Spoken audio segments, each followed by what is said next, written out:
You gonna Jeff on the cell phone, or are you gonna have him I'm on phone? phone there. I'm recording. What? There's a number 2 technically old business. You must be the only one, Dan. Number 2 is not old business. It is, Oh, you're it's an additional revision to the raffle. additional, okay. Yeah, I must have misread it. it's just a, change to the definition section, that's all. I know, she's been poisoned, and yet she is here, unfortunately. Sorry. I will do everything I can to keep my germs to myself. You're just not drinking enough. You gotta get your I will. practice up. I know, you mentioned that. Bourbon? Too. Oh, wait. How do we? Some nice angels envy at home. I found the Capron, Casey's had a full cart of bullet bourbon Yeah. for like $9, and I bought like 4 of them. Nobody likes a quitter. Everyone turn your mics so we can do. Okay, mute yourself.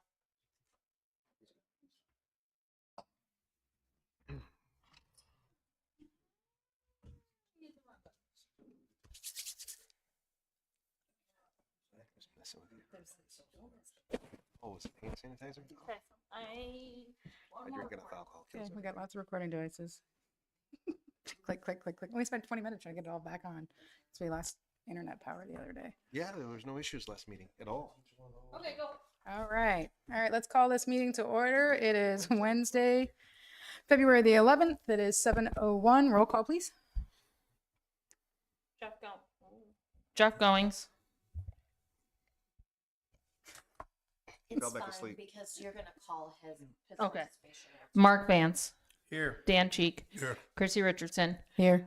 Roxanne Sosnowski. Here. Is all good here? No. Nope. Owen Costanza. Here. Sine Hubbard. Here. David Howe. All right, let's stand for the Pledge of Allegiance, please. Pledge allegiance to the flag of the United States of America and to the republic for which it stands, one nation, under God, indivisible, with liberty and justice for all.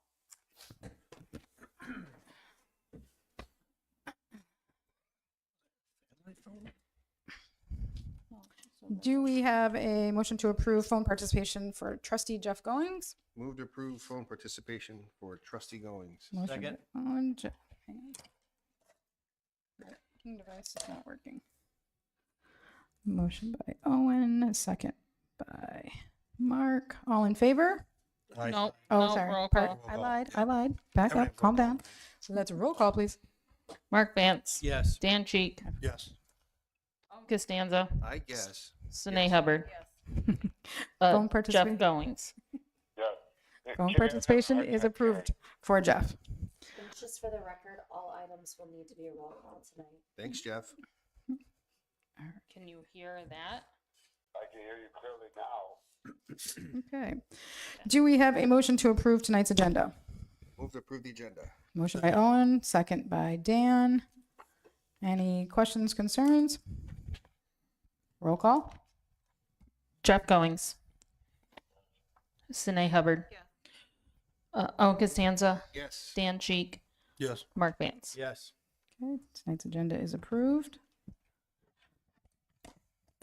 Do we have a motion to approve Board of Trustee meeting minutes from January 14th, 2026? Move to approve minutes from January 14th, 2026. Motion by Owen, Second. second by Dan. Any questions or concerns? Barring none, roll call. Sine Hubbard. Jeff Goings. Owen Costanza. Yes. Mark Vance. Yes. Dan Cheek. Yes. Board of Trustee meeting minutes from January 14th is approved. No public comment. Motion to discuss and approve ordinance 2026-6, an ordinance amending Title II, Business and License Regulations, Chapter 6, raffles, Section 261, definitions, and Section 264, licensee qualifications of the Code of Ordinances for the Village of Poplar Grove. Move to approve ordinance 2026-06.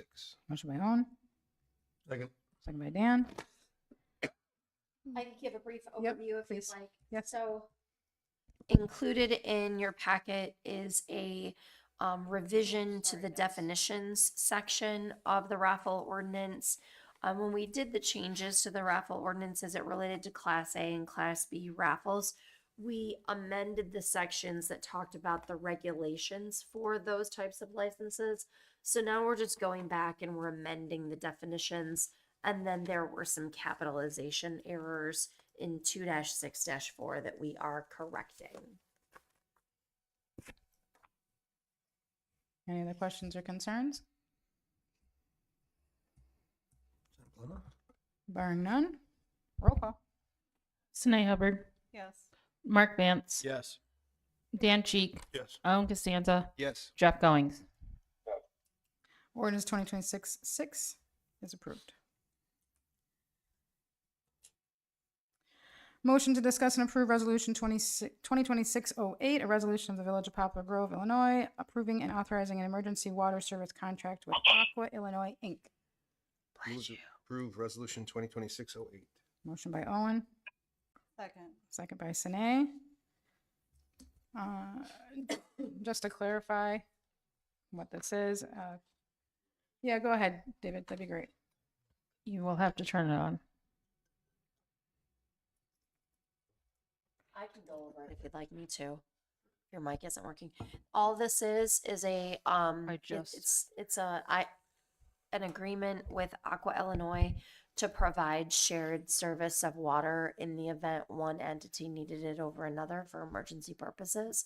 You see these very often between municipalities, that Cherry Valley and Rockford, for example, they have an agreement where if one needed to furnish potable water for use to their respective customers, that they would be allowed to do so. There are fees charged to both entities, both the village, if we have to take water from Aqua, and from Aqua if Aqua needs to take water from us, and those are spelled out in the agreement. There are also there's also language in the agreement about service interruptions and the village's ability to terminate the connection if need be. If we have water shortages, we have the ability to cut off the access to our water. So all of that is covered in the agreement. Happy to answer any questions you might have. Agreement at one point in time, it was long expired, and Aqua has some new management that came about last year. They started asking Chris and I some questions about this. We started digging,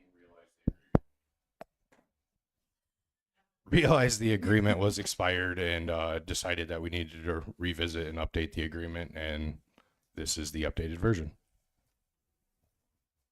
Thank you. Any other questions or concerns?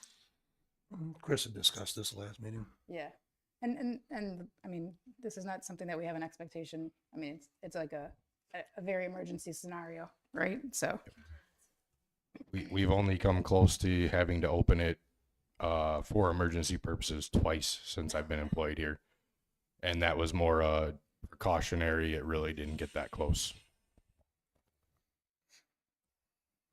any other questions or concerns? Barring none, roll call. Jeff Goings. Jeff.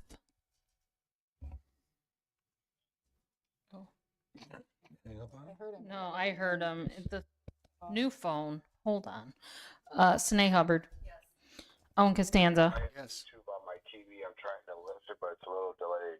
Okay. Yeah, you're not supposed to watch the TV. Yes. Mark Vance. Yes. Dan Cheek. Yes. Can you see if you can get his on record is though? on. Okay. Resolution 2026-08 is approved. Okay. Motion to discuss the parking ordinance. Move to discuss the parking ordinance. Second. Motion by Owen, second by Mark.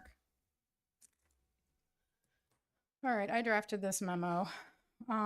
We have had a couple of instances where we have vehicles, both private and commercial, and they've been parked extensively in the public roadway. We've even had one where it was literally massive extra pieces of equipment, and part of it was parked in the right of way, next to a hydrant, like it just whatever. And so during those times, we've gone back and looked at the parking ordinance, and the parking ordinance just doesn't give us a lot of direction to really deal with these types of scenarios. We also have circumstances where people are basically using the public roadway to store their outdoor vehicles and trailers attached to their trucks, and they've been there for a significant amount of time. Jeff, can you mute because we're getting an echo? So, so what you have in front of you is the actual parking ordinance as it currently is, with a handful of recommendations that we've talked over with staff that would help just provide better clarification on these kind of circumstances. The other part of this that I want to point out is that the sheriff's department now is no longer will tow abandoned vehicles to the county lot on our behalf.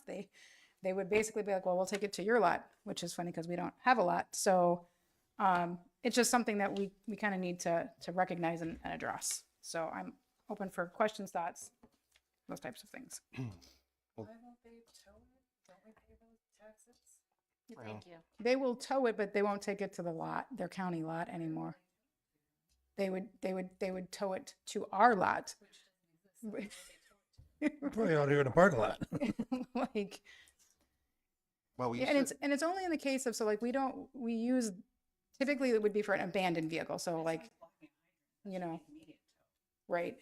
So, and the other instances that they have had is where they will tow a vehicle out of the way, rectify that situation, and then put a vehicle back. I've seen that, not for an abandoned, but like for snow emergencies, which is a different part of the parking ordinance. So, so it's kind of twofold. So we're looking for some potential language to shorten the time frame in which vehicles are allowed to kind of sit out and be there. Some of them could be there for 7 days, and then how do you monitor that, right? We can't really. Oh, and that's the tough part about all this. But did we not ever renew that contract we had with Tilford's, or can we use a towing company to do things like that? So I think you probably are recalling the situation that came up several years ago where we tried to enter into an agreement with a private towing company to tow. And the situation that we ran into was that the private tow company wanted to have some sort of legal entity,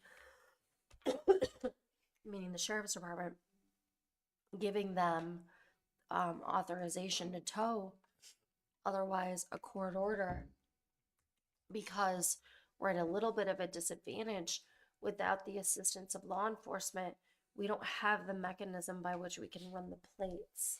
And Right. we're supposed to be providing notification to the registered owner of the vehicle. But I recall we did have an agreement where they were, if Public Works called them, they would ticket it, and then we were having some tow because I got threatened. That was for snow. Yeah. No. No. He had no But- agreement for anything outside of. And that snow. was the sheriff's department coming and ticketing, and that's fine. A private tow company will tow for us as long as we can ensure that they have the registered owner of the vehicle, because they, under their license with the Illinois Commerce Commission, they have requirements they have to follow. Yeah, I know they tightened up who can run plates now, so it can only be. Can we get an agreement for not snow with the sheriff's department? I mean, is that? Just short of getting a court order, we have to have someone from the sheriff's department essentially authorizing the tow. Right. Is that possible the- to get an agreement for that? But if we've had documentation, hey, can you come throw a ticket on this? And Well, according to Sheriff Young, when I spoke to him about this matter, you know, they have no problem coming out and running plates for us at any Okay. time, Great. right? So that and doing so, he's like, that's our obligation to you, you know. So that's not the issue. The issue is if it has to be towed, which they can ticket it. That's not a problem either.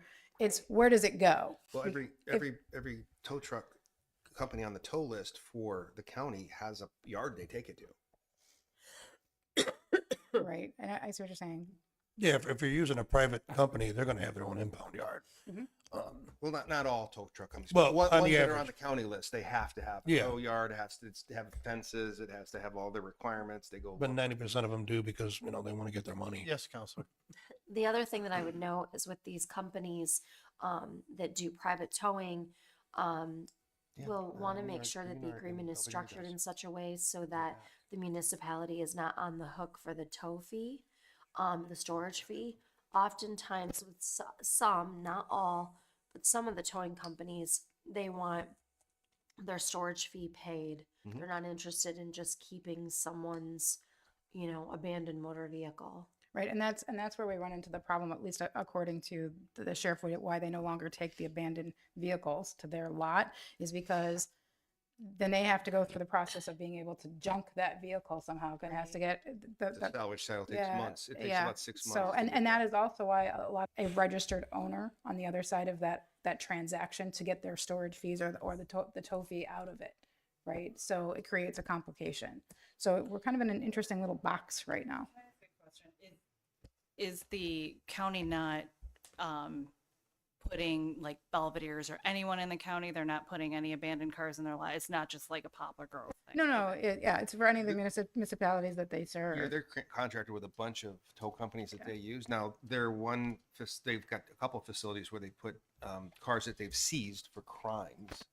They've got that in. They'll still tow cars for DUI. Yeah. Yeah. Cars that are used in the commission of a felony, they will tow. Yeah. It's just these nuisance ones, the ordinance violations. So I got another question too, as you were talking about ticketing. If it's ordinance based, would we be doing the ticketing? Like for the snow removal? Yes. Yes. And for these other ones, right? So for these unattended vehicles that are sitting in the right of way, that becomes a code enforcement issue. We would just go through our normal code enforcement channels to do that. You know, some of the issue we have is that we have some of these vehicles that are sitting out on the public roadway, and we don't know who they belong to because we can't. In some cases, they're not near a house; they're just parked, right? And so we don't know who to ticket. So that's where we need them to come, and they can run the plates and let us know. But we still have to have the parking ordinance still has to support what we're intending. You know, how often do we have to look at that code enforcement item to get them? So we know who it is. Great. We can at least send them a notification. You need to move your vehicle. The ordinance says blah, blah, blah. But we don't even have that sometimes right now. We just have these vehicles sitting there. Well, if we can get the sheriff to run the plates, and then we just have to find somebody to do, we maybe just need to put an RFP together and put it out there that this is what we want to I'm do. pretty sure we have one, that we've done one in the Yeah, past. I think that's probably the only way to do it. Well, that takes care of like the potential towing side of it. We still need to work through the ordinance changes. the ordinance changes. You know, Is there a consensus of the board? We could just draft an ordinance making these, or draft an ordinance making these revisions. Oh, yeah. I do got one. So if they agree to just to run the plates, then would, I guess, the village then mail out the violations to the owner of the vehicle? Correct. yeah. We're sending you to their house. I'm fine with it. I don't know. I've been threatened before. Boy, I remember who it was. Remember that guy? Your neighbor. Not my neighbor, but Well, yeah, I I mean, talking about. for the drafting, portion of it, I mean, do we feel as though the requests in terms of the time, right, is too restrictive, not restrictive enough?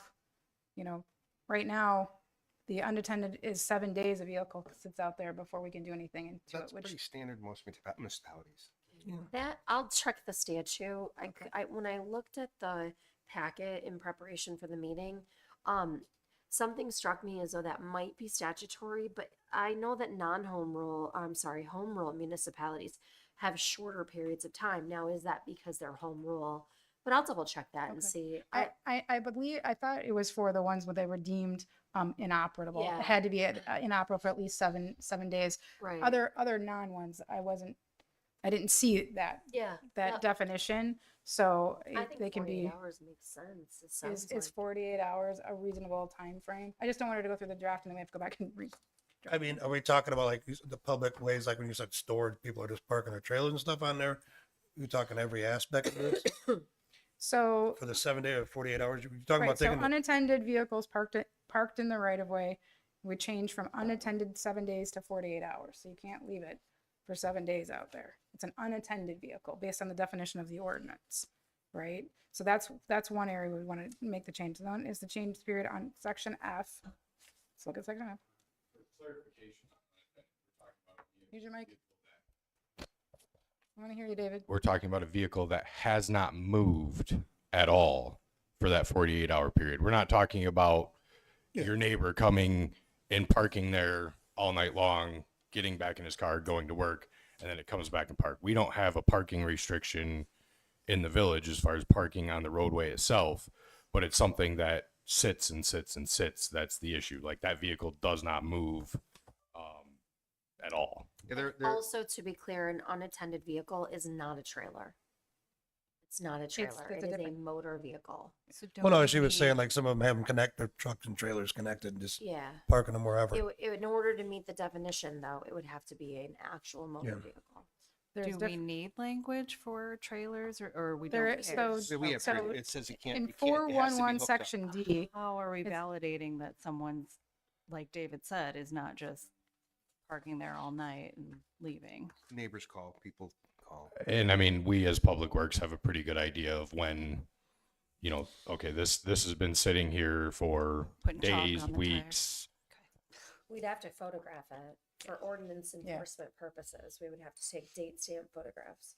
Get your chopstick out. Sounds good. so we're gonna go ahead and draft something, and then Yep.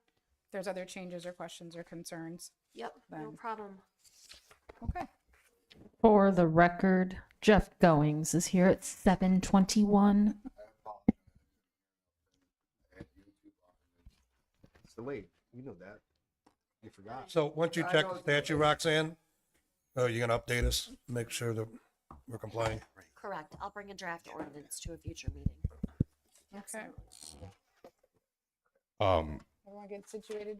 While we are doing this, if we are going to do an RFP for towing, we include the snow ordinance in on that because we currently do not have a active agreement.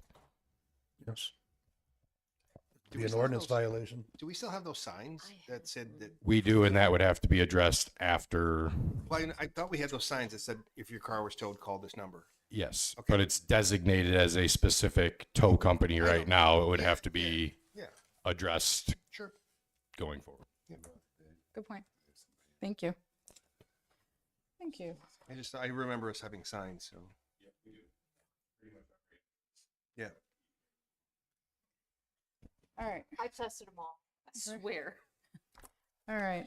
Motion to discuss farm and sludge lease. Move to discuss farm and sludge lease. Second. Motion by Very On, good job. second by Dan. All right. So, I was approached to investigate this item and knew nothing about it before it hit my desk. And so after some discovery on it, it was discovered that this particular item, we don't have an existing contract. Roxanne had mentioned today, which we found out just before the meeting, there was an attempt to have an extended contract for 2022 and 23. I don't know that that was ever executed. We cannot find an actual copy where that was done. But even beyond that, we still don't have one at this point before we go into the next season. The other thing is that based on the original lease, there was no rent for it.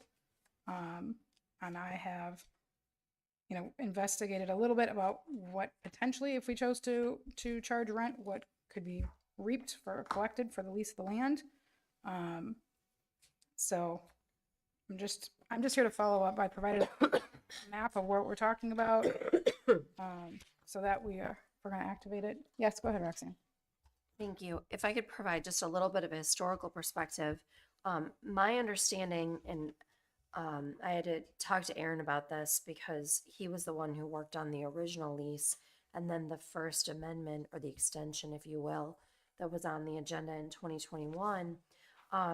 The reason why there wasn't a rent charge was because there was a responsibility of the lessee to take sludge from the wastewater treatment plant and to spread that sludge and over the property. Now, I don't know if that's been happening or not happening, but I do know that that can be a considerable expense for a municipality.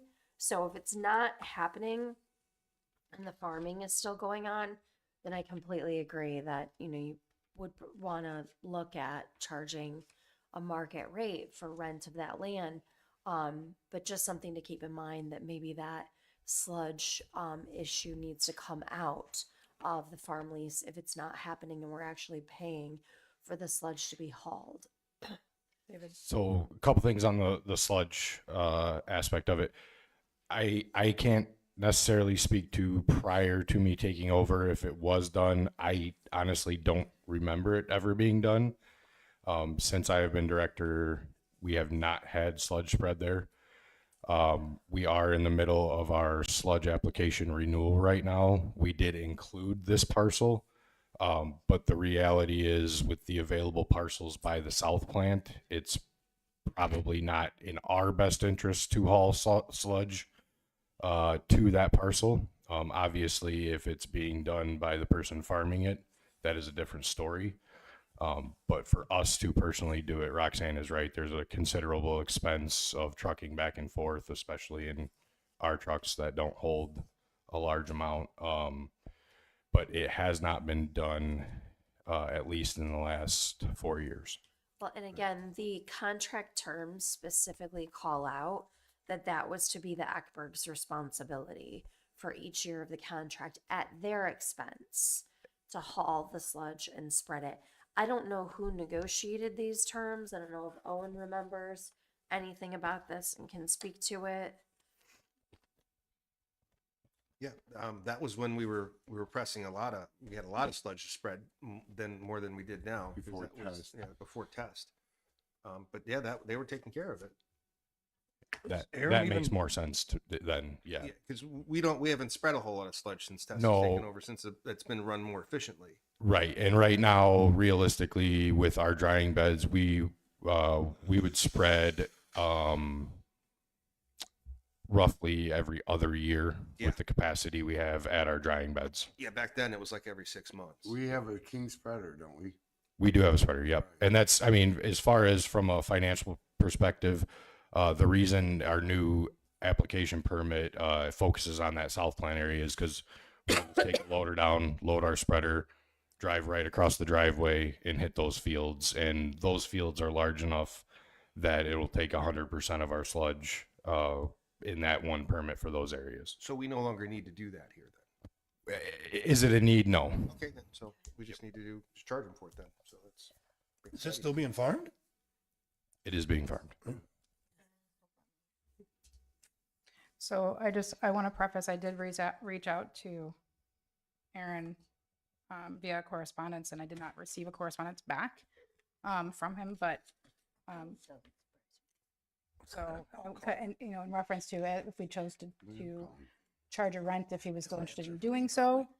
So I think we should have plan B, I guess. The county rents a lot of the fields out that they've taken over from taxes. Maybe find out what they charge. Kurt will probably know that because he collects the money, unless you know that. No, but I would also note that we should send a termination letter then, just so then there's no argument that we didn't cancel before the start of a crop season. I think in the previous agreements, it was 30 days, but I would just take the position that the agreements have expired. Yeah. Yeah. Null and void at this point. Right, yeah, that's what I would put in the communication, Okay. yeah. And You know, we just gotta agree on a price for the acreage. We gotta find out what market value is. It's market value and Yeah, call it a day. whatever everybody else is paying. Yeah. yeah, I mean, I talked to Dan about it. What did he give? This is the numbers that he provided. I didn't see what the. Yeah, $225 to $250 for tillable acreage. Do we want to charge for our sludge? No, it's not sludge. Oh, It's to farm that 15. Oh, that Ba- 15. Jeff, it'd be in lieu of him Oh, taking yeah. the sludge, we would charge to farm the cropland. Yeah, I'm sorry. Yeah. So that was what he had provided. So, but we can ask the county what their thought Because processes are. we're ready to get rid of some sludge, aren't we? Yeah, so we're. That ain't we're bad. waiting on application. We have, We're waiting on the land app to come back. Chelsea at McMahon is working on that right now. We just confirmed the parcels, and we do have permission from the farmer and the landowner on the 3 parcels south of the south plant Okay. to spread there. So it's just a matter of getting everything back from the EPA. So we don't need this partial anymore. We have, since Not it's doing currently. so little. Yeah. But did you include that parcel? That parcel's included on the permit, but I concur with Owen with what's available at the south plant. It's not worth Right.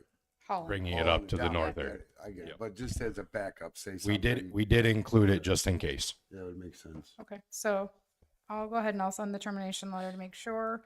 Then we'll find out what the going rate is and then prepare a draft. Okay, How would we do that? As an upfront fee?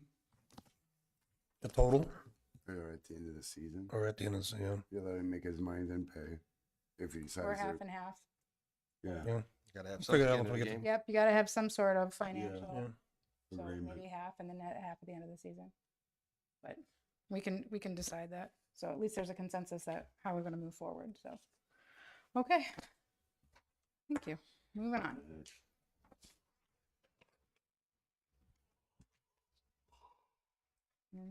All right, motion to discuss liquor license, tobacco and gaming fees. Move to discuss liquor license, tobacco and gaming fees. Motion Second. by Owen, second by Dan. All right, so what you have in front of you is a synopsis. I went and had comparables for municipalities that we've used in the past as comparables. Kind of see just where our numbers are falling right now. These items have not been looked at in a very long time, in about 7 years. So it's kind of time to look at if there's anything that we want to do here, especially because licenses renew in July and they start the process in March to start putting packets together and all of those sort of things. So, as well as we're in the process of doing budgeting. So if we're going to make any changes, then now's the time. You know, based on the conversations I've had and then the pricing that we see in the packet, you know, we've provided some recommendations for movement on a handful of items, not on all of them. We've also in ones where we think that there's a significant amount of distance between where we should be compared to our comparables and where we are, you know, doing a step system so that we are not, you know, creating a massive amount of negative impact in a single year. But again, it's open for discussion. So Chrissy, yeah, so go ahead. I mean, did we change from doing anything more than printing these licenses out? I mean, So- the health department does the enforcement for tobacco and alcohol, and the sheriff. And, Sounds like a very and familiar when we have a thing. violation, we charge them for the legal fees for drafting that stuff. I mean, Well, I'm sure that the clerk, and I wish deputy clerk was here because they could talk more about the process that they go through, but there is time and energy and effort from the office staff to put the packets together and make sure that they get things back. And when they don't, then they have to then turn around and continue to reach out. I mean, it's a normal process, so I don't know. but we generate tax revenue from those. Yeah, we do. All of And that. So yeah, Right. What's an idea? My question was, what's an idea of what we generate from alcohol, tobacco? And then I know I have a good idea of what we generate from cleaning alone. I mean, well, in terms of that, I'd have to go back and see what we actually pull for the actual fees. right, but I I'm don't just have that saying number. the Well, I mean, tax from the is taxes. way more Viable. tenfold, you know. I'm asking, I'm just saying, my thing would be, we write a permit, we charge $25 for the permit, we charge $25 per games. That's basically all we have to do. And then we get about 150,000 a year off gaming alone. We write a permit for liquor licenses for each establishment. I would imagine that we're getting tenfold or more fold than that for the licenses for alcohol. tobacco. I'd have to go back and do the Right. analysis that I don't But I'm just saying, off the top of my head. we want to keep our businesses. We keep hitting. You know, they're trying to introduce a bag tax. They're trying to do this. They're trying to do that. A lot of things might change next year because there's a big shortfall with money. I was just listening today how they're already millions and millions of dollars shortfall into the second month of this year for Illinois. So the state's going to take a lot of more money coming up here soon from taxpayers, from businesses. So my idea was that we wouldn't increase these unless you guys can show us from the office that there's a lot more involved in it. We should send out one notice for our alcohol or liquor licenses. If the businesses aren't responsible enough to reply and they miss the deadline, that falls on them. Do they pay a fine if they're late for their license? Okay. It's more us hunting them down on June 30th for them to come pick them up. Shouldn't be. a Okay, problem. so what mechanism do I have when they don't pick them up? If they don't pick them up on the day that they're due, they should be fined. Or they could be charged a percentage of the license. I don't think we need to increase them. I think our licenses are pretty good. They're not like other municipalities. There's some higher, I know, in Belvedere, surrounding communities. That's home rule. Or, yeah, exactly. That's the difference. That's where I was going.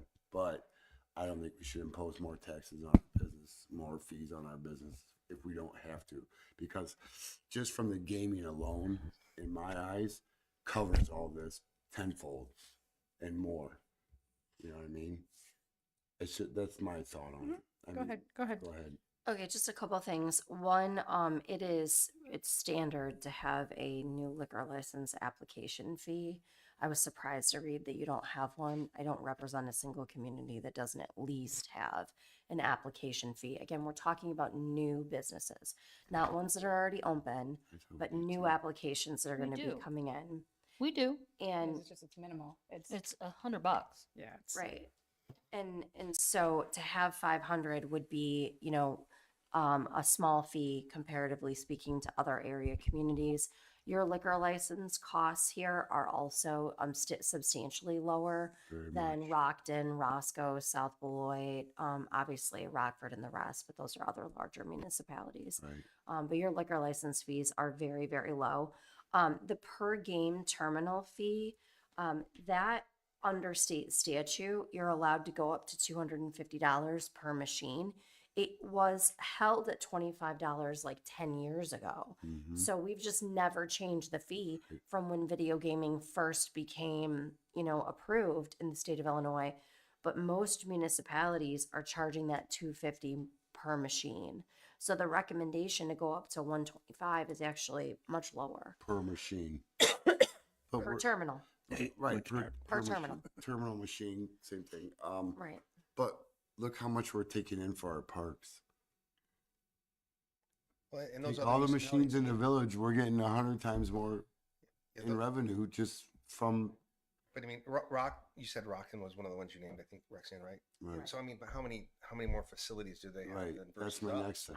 I wouldn't know. Yeah, Yeah, I mean, I we only wouldn't have, know. what, 5 locations? And it's 7. 5 or 7 Yeah, I mean, machines. yeah. Mind the way I'm blocking Dan's hand. Dan, go ahead. Well, I actually do agree with Jeff. And we did just go through this a couple years ago on the machines. Yeah. And, the business owners showed up. They all showed up united. Well, of course. Same, well, yeah, but and that's the thing, and we keep business friendly. This doesn't seem appealing. And at the end of the day, you're going to tax the residents because they're not going to eat that. They're going to raise their prices. They're going to pass it along. I mean, everybody was hell bent against the 1% grocery tax, and now we want to tax our businesses. We don't want to tax our residents, but we're okay with taxing our business, which is going to fall on the residents in the end anyways, because they are going to up their prices to compensate for their increase. And like you said, if it's not feasible that it's costing the village money, I mean, if it's costing the village money, like Jeff had stated, okay. But, when we figured out, what was that, 3 years ago when this came up before? Yeah. It was the price of what it costs to print the stickers. Like I said, I mean, and like you said too, the tax revenue that comes out of it on top of it, machines or the rates themselves, I think offsets it, and it keeps businesses in town, keeps the business prices down, that it doesn't get passed on to the consumer, which is mainly our residents. And hopefully provides more Yeah. for new business. Hey, we just saved them some money on that grocery so they can go spend it on our businesses. Any other questions, comments? I would ask that you at least raise the tobacco Why? because because we lose money between Katie's time Okay, so and my it's fine time. too. But we get sales tax off of the Yeah, we get sales. sales tax off. I mean, I mean- we're $12 a pack. Yeah. What is it, $4 a pack tax? Yeah. So I'm sure we get a cut of that. Nope. Fine. Any other discussion? We'll go through budget season. We'll talk about it. Even if you took all the fees for all the permits that we issue for tobacco, alcohol, gaming, the gaming alone pays for that. Okay. I don't think we should be greedy. I mean, like I don't think said, we're greedy. I Charlie think we wants- take what no, we no. get and we But try to like use it Dan effectively just so said, that we can it do comes back roads to the and consumer. to we the can do resident. infrastructure and we can do capital improvements. Well, okay, how many licenses Yeah. are you talking about, Chrissy? I mean, that's not even gonna pay for a strip of reflective tape. No, but I think it's always a challenge, right? It's never it's how many- always a balance of what we have to do from a revenue standpoint to, you know, evaluate where we are and still keep in mind the, you know, the onus of running a business and those financial burdens. It's a tough place to be, right? And we're going to find, and maybe it's my fault for bringing it up a little too soon when we go through the next budget cycle, we're going to start to see really what the needs are of our community, and we have to figure out then how to pay for them, right? And so I would rather, you know, look at smaller fees here and there than doing, you know, much larger taxing types of things. So, you know, but if you're not ready to have that discussion, you know, and that's fine. But how many gaming licenses do we issue? Gaming license? How many gaming machines? 50, between 50 and 60. It's like 55, 56, somewhere around in So we're there. talking about $5,000.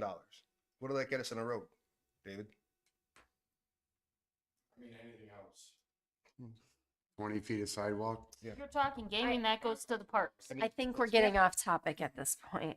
Well, I mean, we were talking about We using the can blanket look, fees we to can support look infrastructure. I at mean, cutting expenses as opposed to raising fees for licenses too, if we're looking at, you know, concerns for the budget.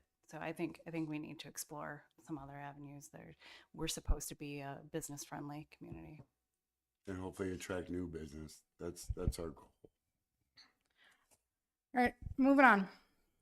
Motion to discuss BNF contract and permit inspections, code enforcement and zoning administrator. move to discuss BNF contract. Second. Motion by Owen, second by Dan. All right, so what you have in here is the proposal from BNF in reference to, since we don't have an actual agreement, haven't had an agreement in quite some time.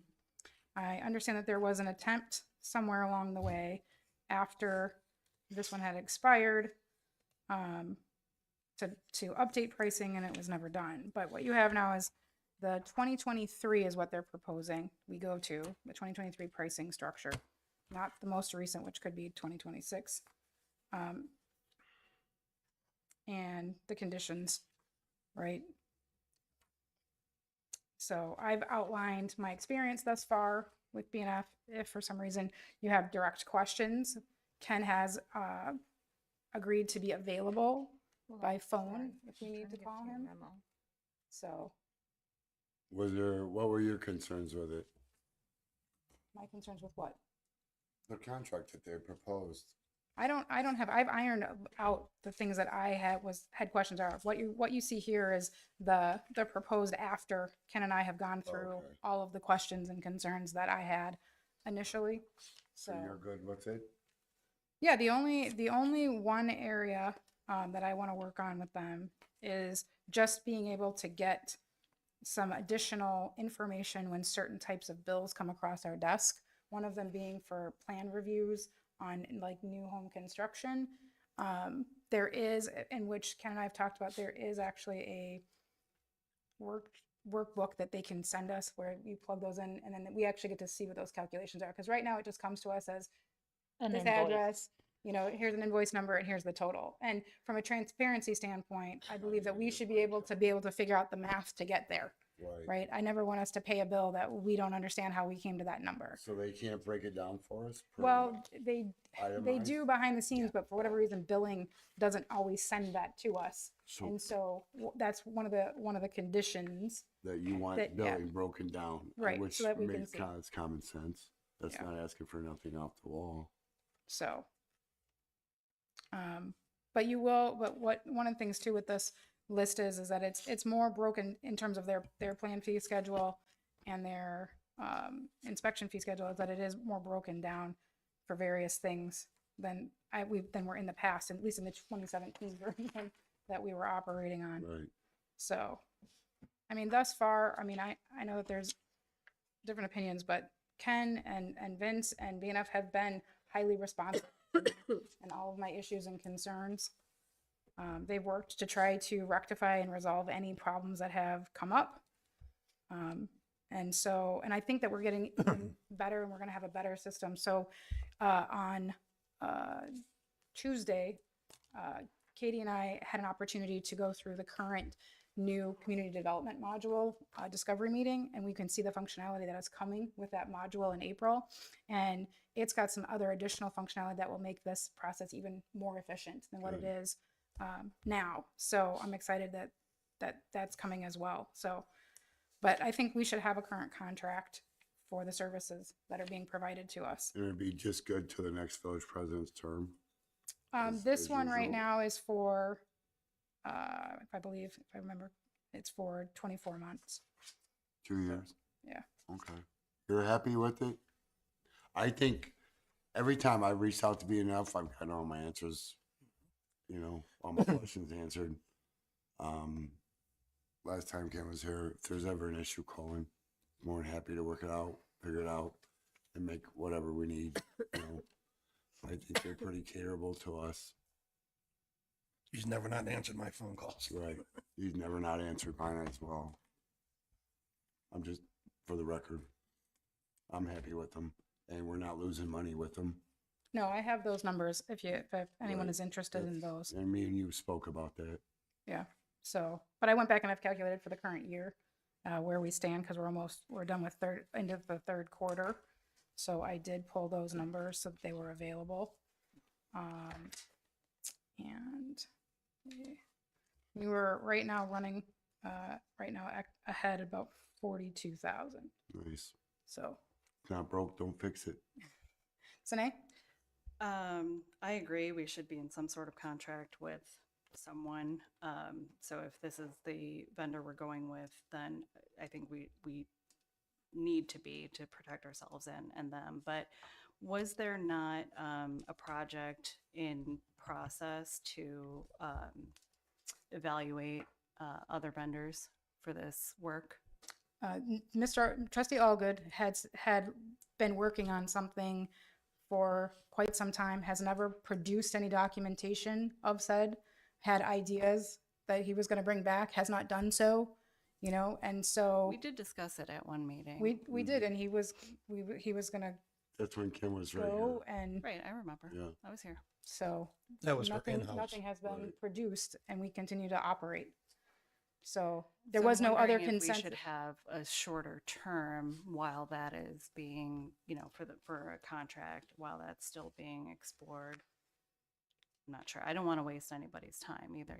I think, if we have an agreement with someone, that's great, but every vendor should know that they are, constantly should be on watch, that they could be reevaluated for something that's, a better price or a bit more efficient for our organization too. So I'm just throwing it out there that I want to make sure we're making the best decision.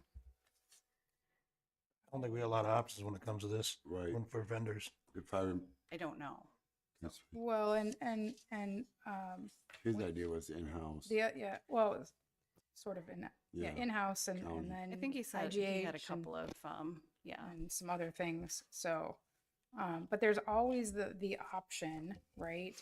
And I think, and Roxanne review it, but you know, if to put in a clause such that we wish to terminate, there's a termination period, right? That, you know, I mean, that's typically in our standard contracts that we sign. You know, we could, if we decided to do, you know, a 1 year versus 24 months, if that's the case, you know,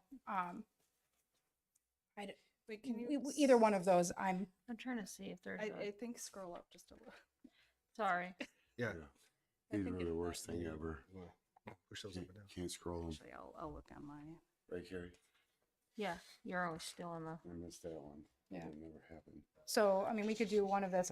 The question then now is that, you know, do we have a consensus to have a resolution drafted, you know, or any additional contract work done so that we can move forward? And then we can add that language, right? We can add a termination provision, certainly. Yeah, I don't see one. Yep. Well, I mean, does this still fall under an appointment, Roxanne? What's that? Does this still fall under like appointing them as the building department or is it not? No. You know, I don't know if the building official is, I'd have to look. It's I don't not know off the top appointed of my head. anymore. It's We not appointed. changed Okay, it. okay. I don't remember. I was just say the I- power to appoint is the power to unappoint, but Right, I would have to double check, but we Okay. can certainly get some termination language before it comes before the board for approval. sounds good. This Okay. was Good just to job. discuss. All right. Nice job. Okay. All right. Motion to discuss and approve check disbursements for payment scheduled to be paid February 12th, 2026 in the amount of $77,621.77 in AP checks, $35,143.64 in EFTs, estimated payroll of $21,239.96, and insurance in the amount of $21,126.32 for a grand total of $155,131.69. So moved. Motion by Jeff, Second. second by Owen. Any questions? On any of the invoicing? No? Barring none, roll call. Owen Costanza, Yes. Sine Hubbard, Jeff Goings, Yes. Mark Vance, Yes. Dan Cheek. Yes. Check disbursement in a total of $155,131.69 is passed. For the good of the village, Board of Trustee meeting February 25th, 2026 at 7 p.m. BS&A payments live March 2nd, 2026. And for the record, if you are using an online payment, it will only affect you if that's the payment method you have chosen. Budget workshop March 4th, 2026 at 6 p.m. Budget Board of Trustee meetings March 11th and 25th at 7 p.m. Do we have a motion to adjourn? So moved. Motion by Jeff, second by Owen. All in favor? Aye. We are adjourned at 7:53 p.m. Aren't you glad I showed up? Hello? Anybody out there? We love you. We're so glad you're here. He was using the new boardroom phone. That's not gonna work if he can't hear. This is the new boardroom phone? No, I was